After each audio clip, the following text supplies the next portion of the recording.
Good afternoon. This is Rebecca Martin at the National Association of System Heads. Thank you very much for joining us today for the next in our webinar series for our major student success initiative, Taking Student Success to Scale. We're really happy that so many of you were able to take your time out to join us today. As you know, Taking Student Success to Scale is a network of now 23 systems that are using collective impact to leverage the power of systems on Nash's top priorities, which are improving student success and closing equity gaps. And Tristan, if you want to advance the slide, we will see now the three interventions that Nash and its member systems have selected to move forward. These interventions were chosen because each one of these has an evidence base. They have demonstrated success in improving student outcomes and in closing equity gaps, particularly for underrepresented minority and low-income students.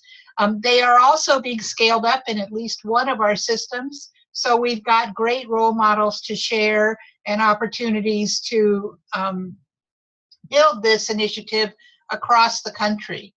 Our TS3 is designed to allow for flexibility in implementation.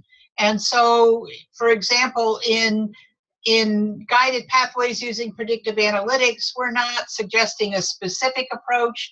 Rather, we're sharing information on many different approaches, many different tools that are being used under this umbrella, giving campuses and their systems the flexibility to move forward with the one that make most sense in their environment. So we're creating common definitions for success and minimal thresholds for adoption and diffusion. We're working together in different ways to share best practices, as well as to share lessons learned and cautionary tales as we move forward. In the next slide, you will see the 23 systems that have joined Taking Student Success to Scale. There's several more that are considering this, and some of you may be on the line today from those systems. We hope the next time we have a webinar, you'll see your logo up here as well. And in the next slide, you'll see the kinds of things that we are using, approaches that we are using to leverage the power of collective impact. We really think that we can do things more effectively as a system, at the system level, rather than trying to bring about change one campus at a time. We also think that as a network of systems, we have the opportunity to leverage that scale in ways that are really meaningful nationally. So you'll see again here that common vision and definition of success. We're working on ways to share metrics and goals, where we have an ongoing communications network, especially in the virtual environment. And we have developed the networked improvement communities, making use of webinars like this one, other electronic resources, as well as face-to-face convenings, which we had last spring, and we have another one coming up in April of 2017, and we hope that we will see you there. So today, we're now going to turn, in our next slide, to the specific intervention of redesigning the math pathway, which really is all about getting students past that barrier of the first credit-bearing course in mathematics. The Tennessee Board of Regents has had really phenomenal success with one approach to redesigning the math pathway, which is co-requisite remediation. And I'll now turn it over to Tristan Denley, the Vice President of the Tennessee Board of Regents, who will tell us their story and how they've been able to achieve these very impressive results. Tristan? Well, Rebecca, thanks so much for the intro, and thanks so much for all your hard work with TS3. I think it's really a fantastic initiative, and we're already seeing tremendous success across the network. So what I want to do is to spend just a few minutes talking about work that we've really been doing over the last 3 years in the Tennessee Board of Regents that's really built on more than a decade of work to try to impact developmental education. And it really is it exactly pertains to this idea of helping students to complete that introductory credit-bearing math class that's crucial for their success, both in the university and in the community college system here in Tennessee and, of course, nationwide. Now, what we did, and really this change in focus happened 3 years ago, was to change our focus from whether or not students were completing developmental courses. We before this work began had I think a relatively traditional approach to remediation, where students who, when they came out of high school or were returning adults, if they came in and their test scores suggested that they were not ready for college work, then we would put them into a standalone developmental experience, either in math, reading, and or writing, actually. And then, having completed that developmental experience, then those students would go on to a credit-bearing class that would then satisfy their general education requirements. But what we found, and this is, I think this is pretty commonly found across the nation, was that many of those students just simply, even if they did complete that developmental class, they didn't go on to enroll in the credit-bearing class, or if they did, that they weren't as successful as we might have liked them to be. And in fact, but many of those students just never even completed that developmental experience, and so consequently never went on to even attempt the credit-bearing part. And so what we found was that despite the fact that each of the intervening pieces were relatively successful, when we looked at success rates for students who were completing a credit-bearing math class, for instance, this is in our community colleges, what we found was that only about 12% of the students who began in that developmental work actually within an academic year completed a credit-bearing math class. And then today, really, I'm going to focus on mathematics, but there's parallel work that I could talk about with freshman writing, and also students who come in with reading challenges, and similar kinds of statistics to this that we had there. And of course, this is all the more important because roughly 2/3 of the students who enroll at our institutions, they come in needing some kind of developmental assistance when they arrive. So 2/3 arrive needing developmental support, and then only roughly 1 in 10 of those students actually gets to carry on and complete a credit-bearing math class. And this is a very significant roadblock to overall success. And of course, it shouldn't surprise anyone who's tuning in that these numbers were substantially different for underserved populations, and then we'll see this a little later. But for our minority population, for instance, the 12.3 was more like 6.7. So we really doubled down on wanting to impact this and really make a difference for success for these students. What we did was we implemented a very large prototype, really, more than a pilot, a prototype, where we actually implemented the Co-Requisite model, which was then taking those students who would otherwise go into a standalone developmental experience, but instead enrolling them directly into a credit-bearing class.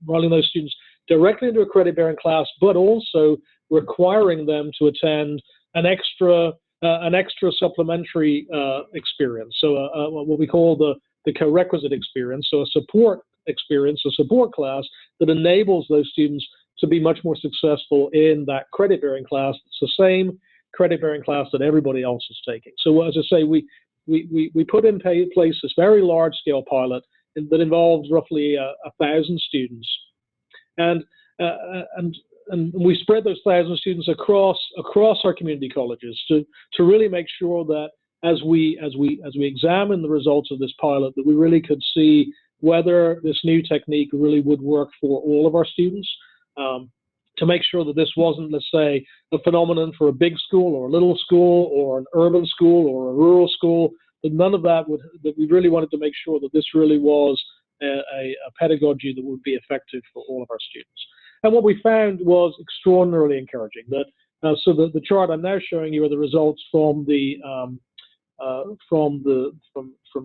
that pilot. And you can see those blue bars were our traditional results, having what we call a prerequisite model, where the students first attended that standalone developmental experience, and then, having completed it, went into the credit-bearing class, and then comparing that to the green bars, which is what we saw when students instead enrolled directly into that credit-bearing class and then had that extra support of the parallel support in the co-requisite model. You can see that that 12% that we had traditionally increased dramatically up to up to 63.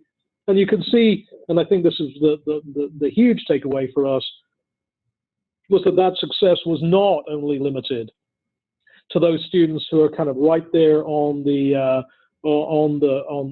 right there at the cut score. You can see that this is all disaggregated by ACT score, and that because that's the way, at least in our system, that we assign students into developmental work.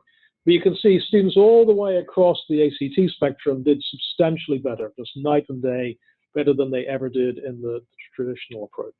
So, really, buoyed on by this work, we moved to a full-scale implementation in fall 2015.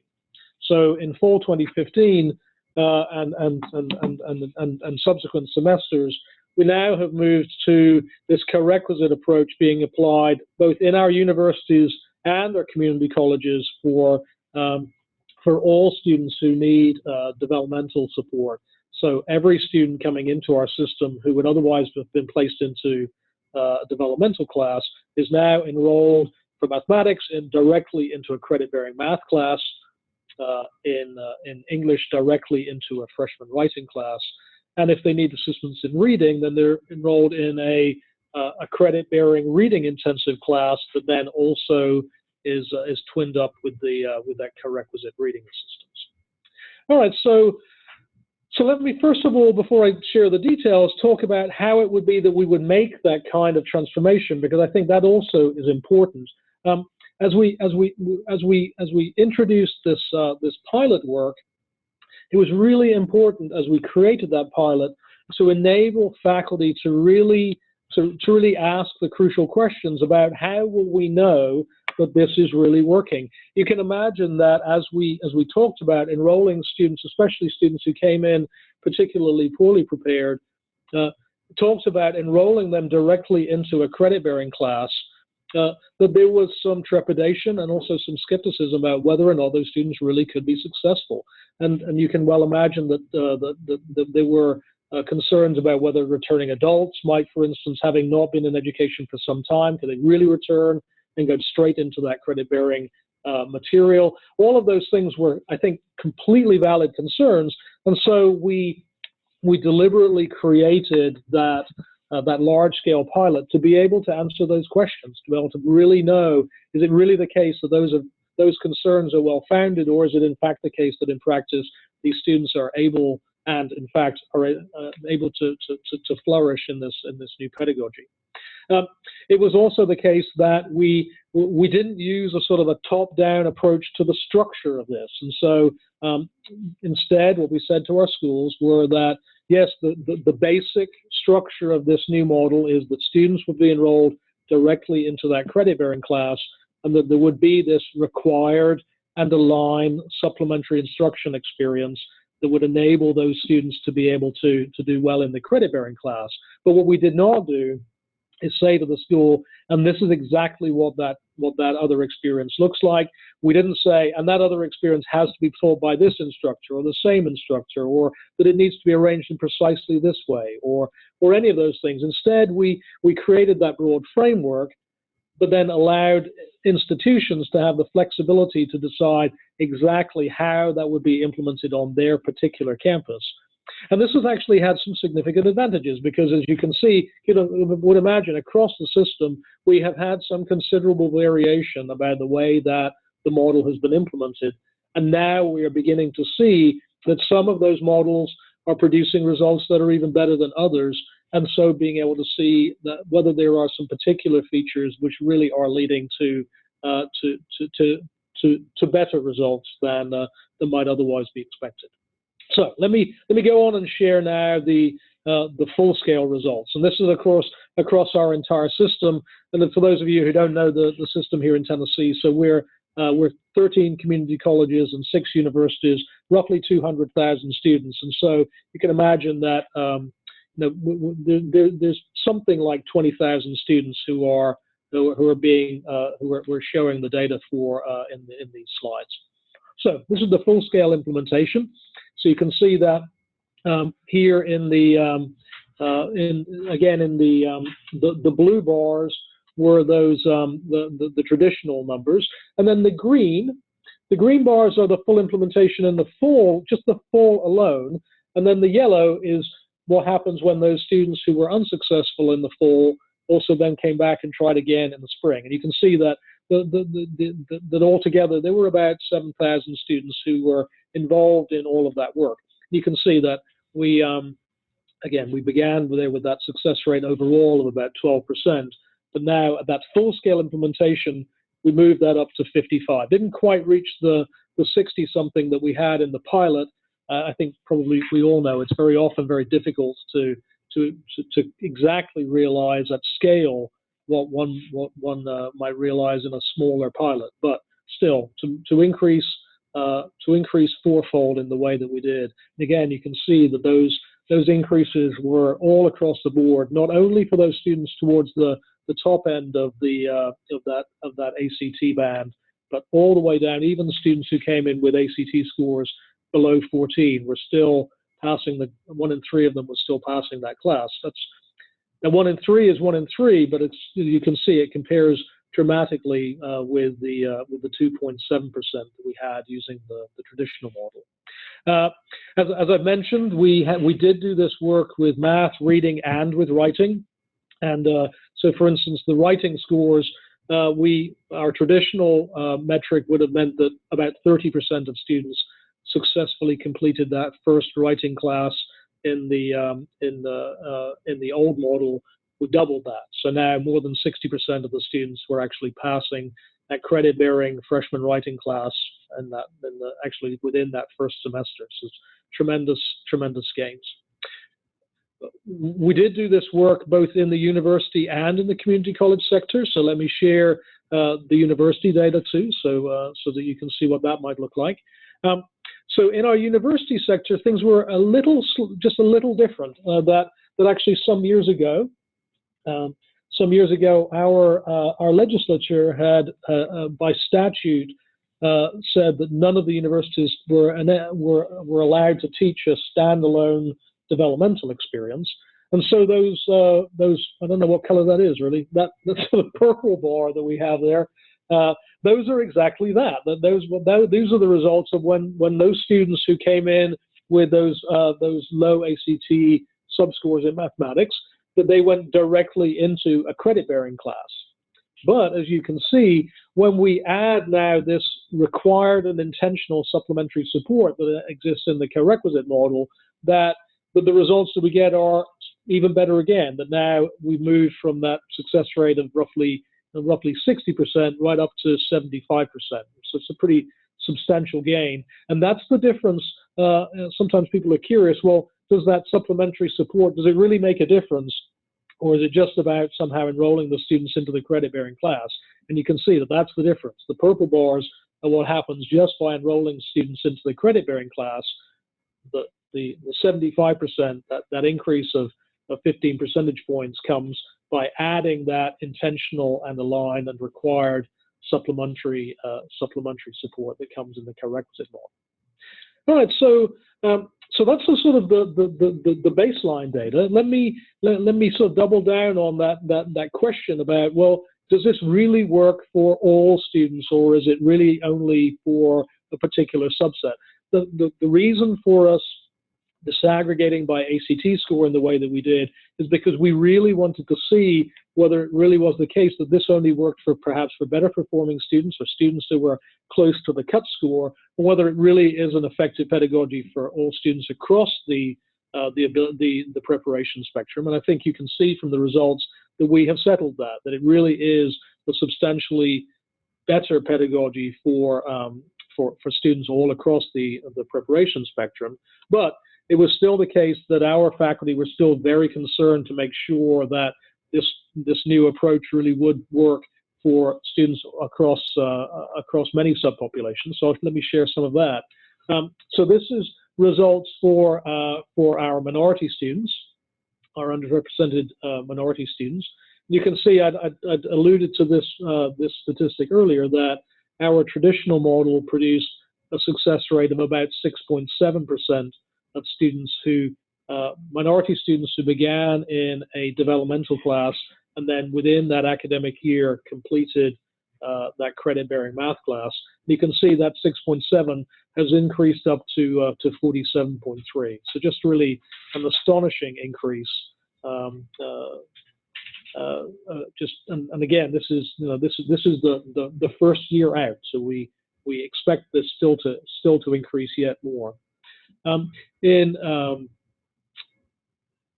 For our adult population, as I've shared, there was some concern about whether or not returning adults who maybe have been out of education for some time could really come straight back and just dive straight into a credit-bearing math experience. And you can see that they did extremely well. Actually, that 57% was slightly better than the general population, and again, a five-fold increase over the traditional approach. And the last slide I'll show in the community college sector is for our low-income students. So these are students who were supported by a Pell Grant, and you can see that 52% is basically exactly the same as the general student population. So we basically have eliminated eliminated the achievement gap for those low-income students, and have certainly gone a long way to eliminating the achievement gap for minority students. Those were the numbers in the community college. Let me share a little of what that looks like in the university sector too. And so you can see in the university sector, this is that same kind of disaggregation, but for minority students. And you can see that the traditional was right there at 64%, and that has actually now increased up to 73%. So we have basically closed, or essentially eliminated, the achievement gap for success in mathematics classes for our minority student population, and that is certainly something that we've been working hard to achieve for some years. So all in all, it looks as though our work to implement this co-requisite approach at scale really has had an extraordinary impact and really helped so many more of our students be successful. Now, let me talk a little bit about kind of the future work and at least some of the other things that are going on around this work. And the first is really a realignment of math pathways, and Rebecca alluded to this as part of the TS3 initiative. It's been work that we've been involved in with some time to recognize that students, as part of their studies, should be studying the mathematics that actually has pertinence to their particular discipline. So it shouldn't be the case that students are simply taking a college algebra class just simply because that's the default class that so many students take. And now this approach, I'm very happy to say, has been affirmed by the College Board of Mathematical Sciences. This is the umbrella organization that actually is comprised by all 17 of the national professional associations in mathematics. And this work has really been spearheaded by the TIPSY group, the Transforming Post-Secondary Education in Mathematics group that's led by Britt Kerwin. So it is the case that now this stands that students should be learning the mathematics that's really pertinent to their discipline, and should only really be in a college algebra and future classes track if those students are headed towards a degree that requires some form of calculus. So this is really now the mainstream viewpoint held in the mathematics community. And so really then the work falls to saying, well, in the other disciplines, what is the math class that actually is the right class for them to take in that particular discipline? And what we've done in our system is, as part of the creation of our Tennessee transfer pathways, really to engage with disciplined faculty from right across the entire system, again, both university and community college, to align those math pathways and actually to decide as a system what, so each individual school as part of the system to align what is the mathematics class that is really the essential mathematics for that discipline. And so what we have now come to across our system is really that every program has one of three flavors. Either it is a program that requires calculus, some form of calculus, business calculus, engineering calculus, perhaps multiple semesters of calculus and even differential equations and so on. So some kind of calculus. Programs that require statistics, an elementary statistics class, and perhaps sometimes several more statistics classes, or a degree program that requires a mathematics class, as all of our degrees do, but doesn't specify precisely which mathematics class is the most preferable. And the important thing really to realize in our system is that last option is not code for college algebra. That in fact, the recommendation is that those students would be much better served not taking college algebra, which would be a good preparation if they were moving on towards calculus, but instead taking a statistics class or a quantitative reasoning class or a course in discrete mathematics or some other mathematics class which isn't slanted and directly preparing them towards calculus.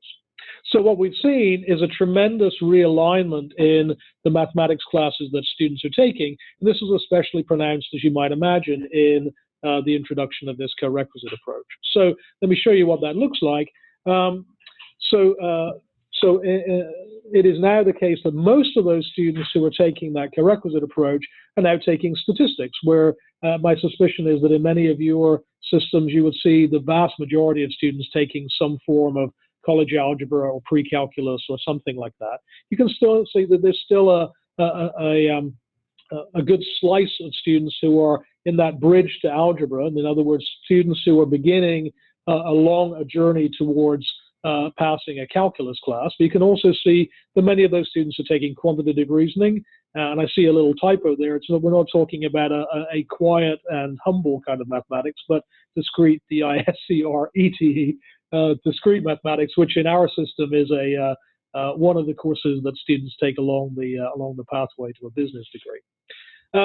What's actually quite surprising, at least we found it surprising, was that the success rates for those math classes, and again, what we've done is broken that down by those different math pathways, but also disaggregated that by ACT score, and that 99 is the code that we use for students who don't have an ACT score, who didn't take an ACT, and so consequently are coming and being placed into developmental work.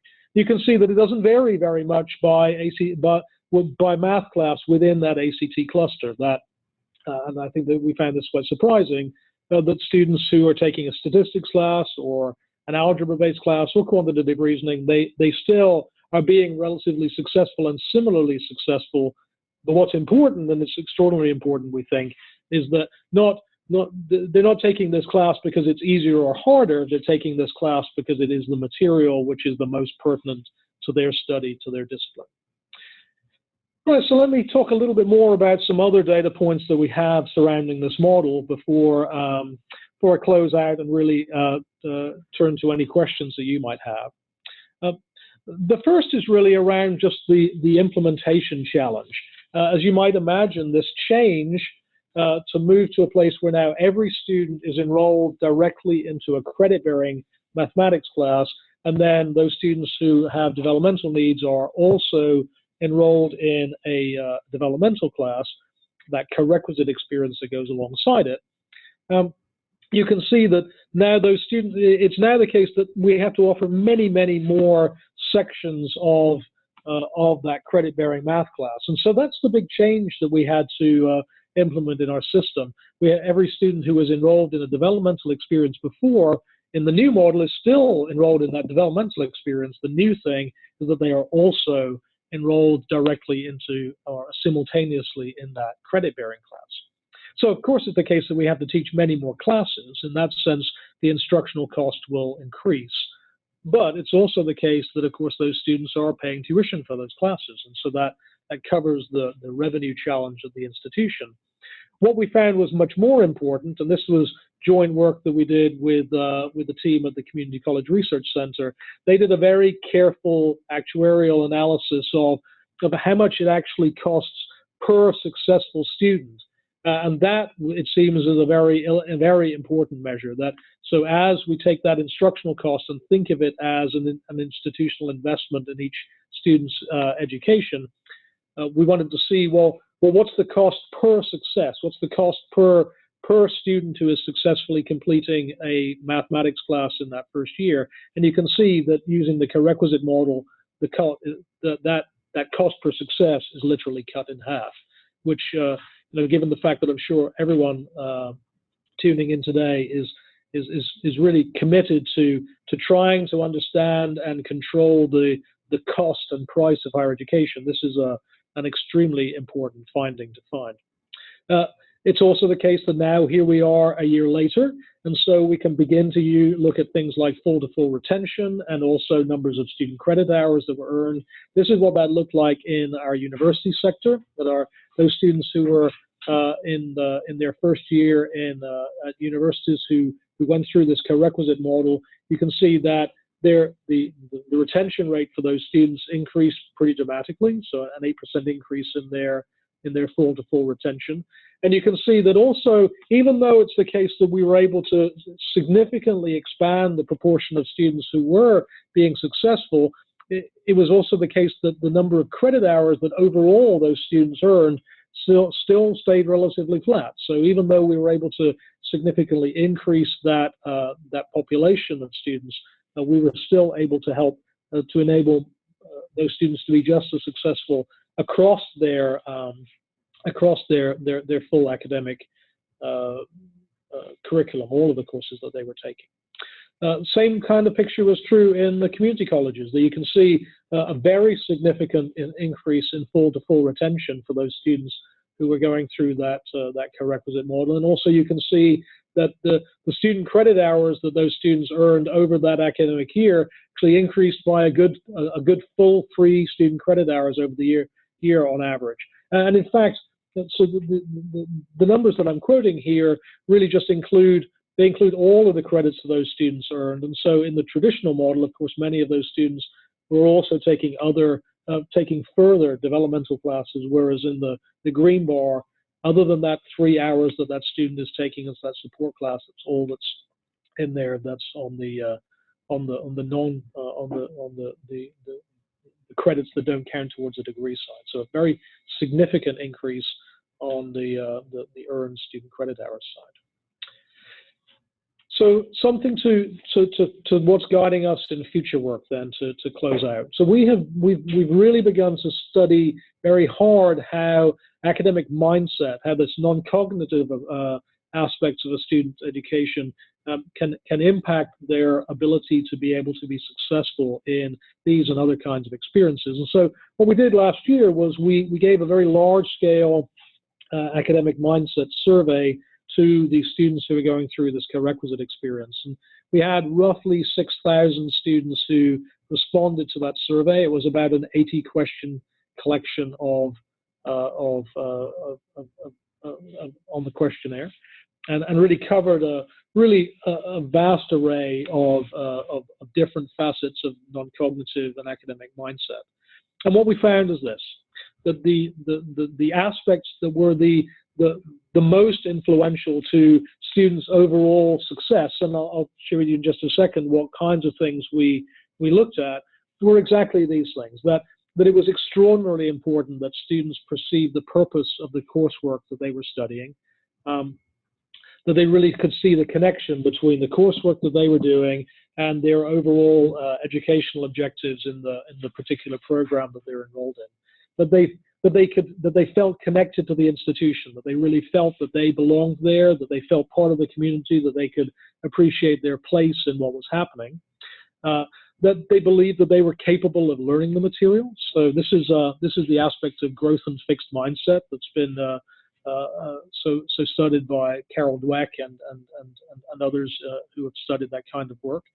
And then it's what we actually found pretty surprising was how important it was that students had confidence interacting with faculty and staff. It turned out to be extraordinarily important that students really felt comfortable not only in asking questions in class, but actually comfortable in talking with a faculty member both inside and outside class. And then the last of these aspects is grit and perseverance. So this is grit as in the work of Angela Duckworth and her team, the sort of ability to hang in there when the going gets tough. What we found was that each of these aspects really had an extremely large impact on students' likelihood of success. And I've put here at least just a sort of a taster of what kinds of things that we saw.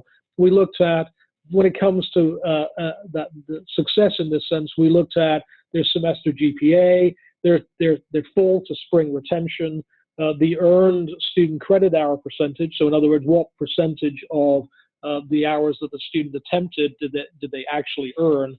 And then also whether or not they passed their math class or their writing class or their reading class. They were all students who were part of that co-requisite model. You can see here, of course, I have similar impacts for each of these different academic mindset facets for each of those success indicators. But it gives you the sort of idea of the kinds of scale of impact. And you can see that we're not talking about very tiny kinds of interactions, but instead 15, 20 percentage points or percentage increase for those students in each of those measures. So you can see why it would be that we would want to look so intently on understanding how this academic mindset really does influence success.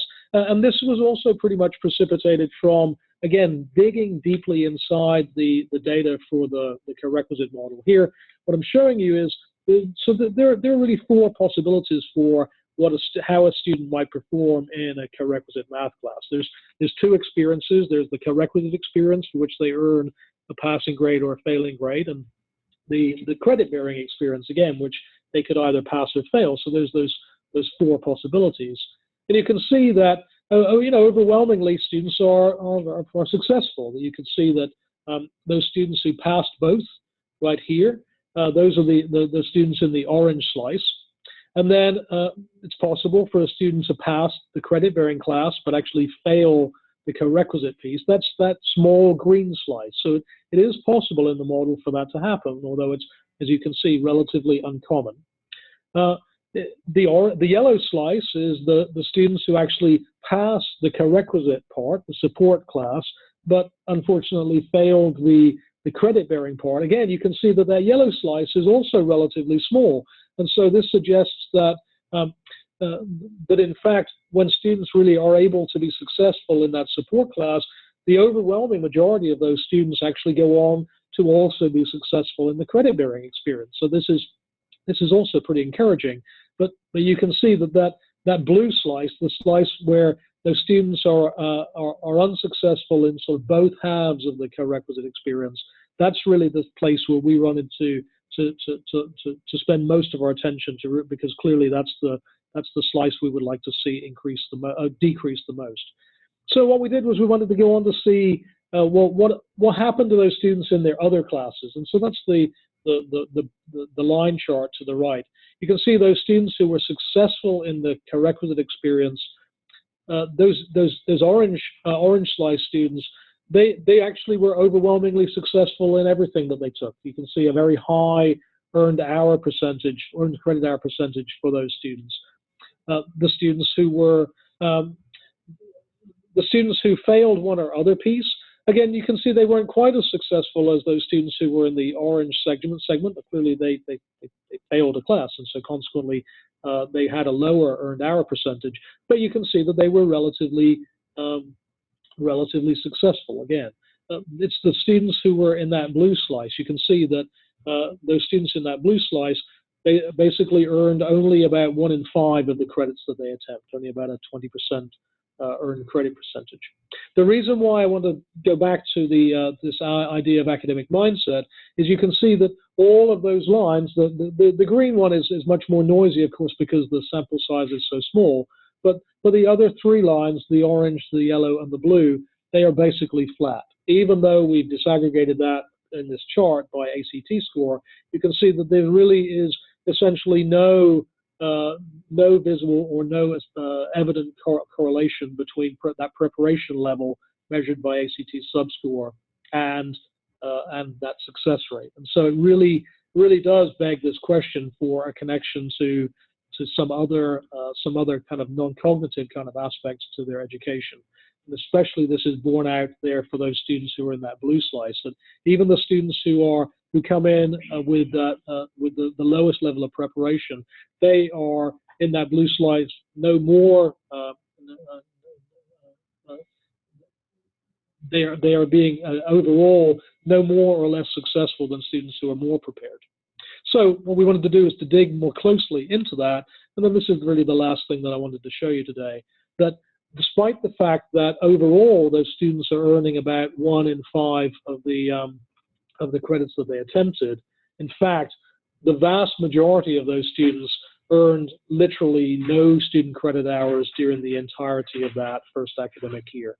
So something much deeper is happening there. As you can see, again, we've disaggregated that by color, by that preparation level, by ACT score, and you can see it's students all across the preparation spectrum who are having that extraordinarily unsuccessful first experience in college. And so this really begs the question as to whether or not those students, it is the case that they are enrolled in college, but it seems as though from as we've looked into this student population, these students are completely disengaged from a college experience. And so it's our intent to implement various different kinds of initiatives to really engage them in these productive academic mindset kinds of ways. So hopefully that's kind of given you a quick introduction to what's happening in the Tennessee Board of Regents when it comes to this co-requisite approach, and I'll be happy to answer any questions that you might have. If you could just kind of type into the chat room, and we'll be happy to take the questions one at a time.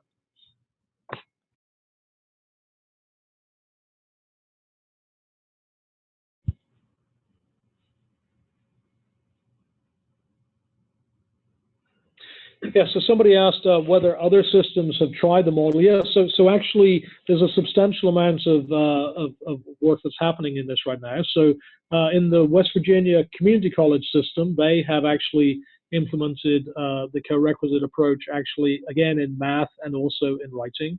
In Indiana, in the community college system, there they have also implemented the co-requisite approach in math and writing.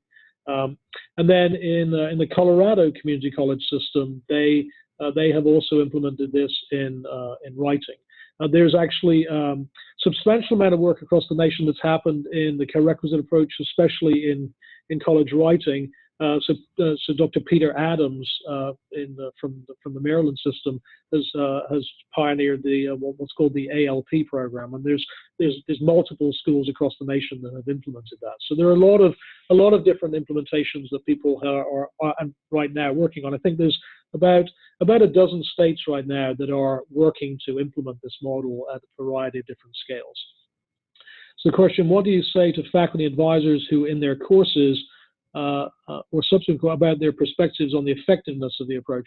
So, yeah, what we're hearing now is from faculty from subsequent classes who are recognizing that actually the students who are coming to their class, having gone through the co-requisite model, are now they're recognizably better prepared than they had been when they went through the traditional model. I neglected to say when I talked about the writing implementation, for instance, of course, we can track those students into the second semester of writing and see how those students did. And in the community college, those students are passing that class at about a 70% rate, which is pretty comparable to the overall success rate we see for students. And in the university sector, it was about an 80% pass rate.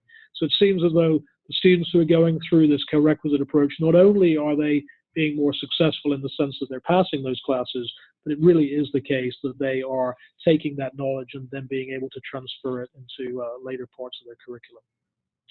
So what are the co-requisites and how is it run? So what happens in the classes is that the students are enrolled in a credit-bearing class, and typically that credit-bearing class, so this is the same credit-bearing class that everybody has always been taking, and what happens is that about half of that credit-bearing class, but half the students in that credit-bearing class are students who are in this in the co-requisite class, and the other half of the students who are in that same credit-bearing class are students who are not part of the co-requisite experience, their test scores came in and placed them at a better prepared level. And so the faculty member then teaches that credit-bearing class in just exactly the same way that they always did. The difference is that then those students, the half of those students who are also in the co-requisite class, they meet for 2 or 3 additional sessions during the week.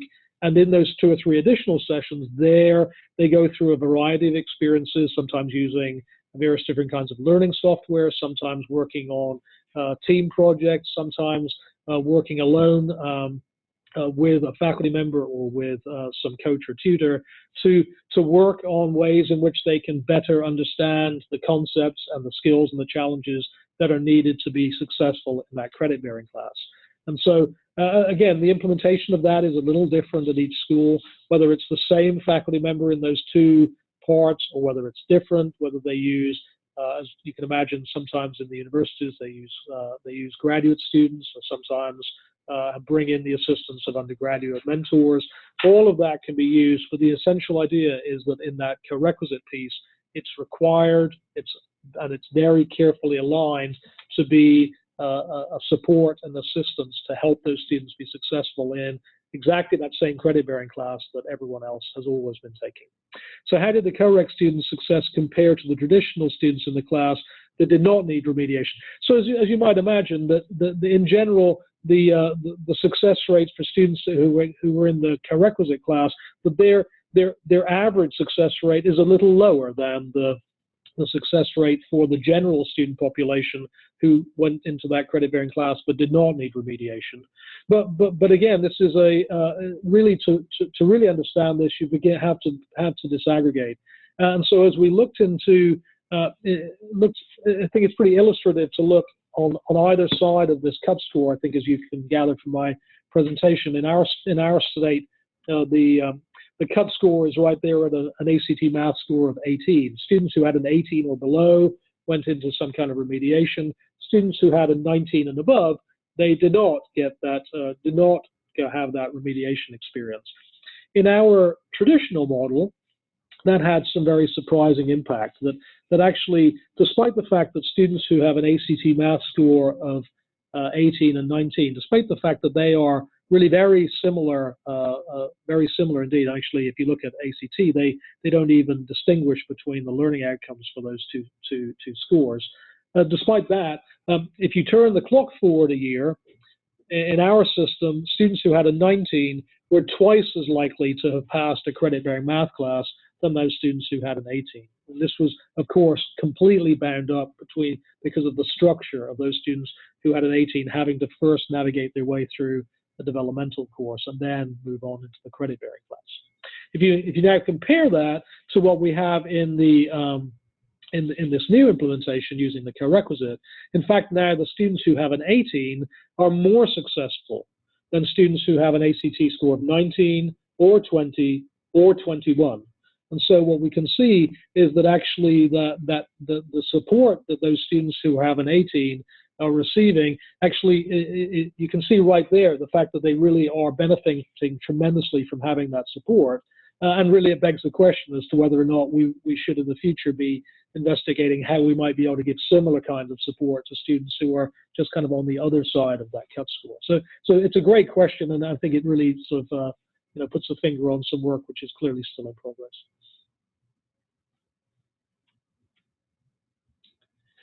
So do the credit-bearing classes contain students who place directly into the class and the co-requisite students? Yes, that's right, they do. Typically speaking, that's exactly the way that especially the mathematics classes are implemented across our system. It says, so if so, how does this affect the classroom experience? So I think you're exactly right that that as a faculty member is now teaching a class, it is the case that now sometimes the preparation level across the class is rather broader than it might have been in the past. But it's very important to realize that this now goes hand in glove with the way in which the co-requisite support class exists. So it's really important, and it's one of the reasons why we use this mixed structure. That by having that mixed structure, we're able to still maintain a dependable and consistent rigor for the class. But it is the case that sometimes you might have students who find that initial material challenging, but that's exactly the reason why they have the support structure that they gain from having the co-requisite part. So that's a very important facet. Maybe time for just one more question.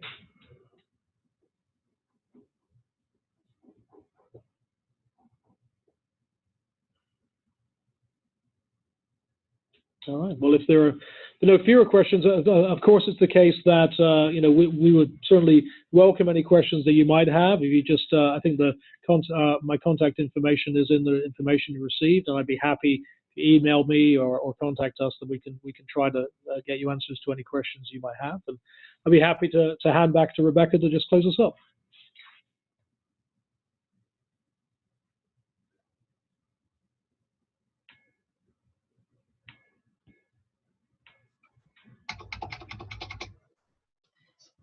Okay, thank you very much. Thank you, Tristan. It's great to see the success that you've had. We were excited to hear about it last year, and it looks like you've come such a long way during that period of time. And thanks to all of you for joining us. We hope that if you want more information, you can find it on the Nash website. Just look for Taking Student Success to Scale there at the National Association of System Heads Nash website, and there are more resources available. So we wish you happy holidays and have a good time off, and we'll hopefully see you at our convening in April. Thanks a lot.